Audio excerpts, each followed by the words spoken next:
I've been hearing a whole lot of talk about Ken Burns and his new American Revolution series that's coming out. I don't like Ken Burns' interpretation of American history, and so I'm looking forward to watching it and tearing it apart. Uh, I remember years ago when I first saw the Civil War series that Ken Burns came out with. Now, he did a great service in introducing the world to Shelby Foote. And if it wasn't for Shelby Foote, that series would not have been valuable. And I remember distinctly Foote saying after the series came out that Burns paid far, far too much attention to the slavery question.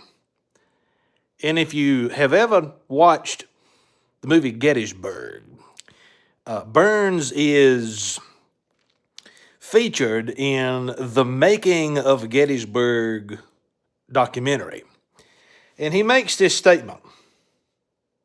The Civil War solved this problem that if you simply disagree, you can't secede.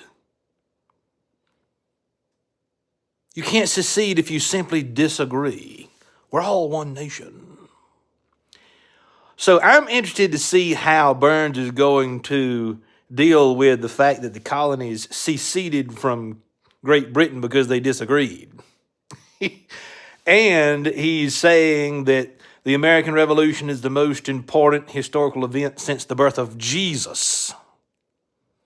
So, if it's the most important event since the birth of Jesus, how are you going to deal with the fact that the American Revolution was a secession movement that was successful? The colonies withdrew from the British Empire and became independent sovereign states. And by the way, I hope that he mentions that the 1783 Treaty of Paris, in the 1783 Treaty of Paris, King George III recognizes not the independence of a single United States nation, but the independence of each individual state. And he names them. They are named in the Treaty of Paris, 1783. Look it up.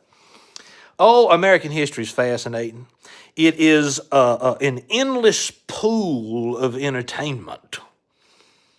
So I'm looking forward to what Ken Burns has to say, but I don't trust his historical interpretations any further than I can spit.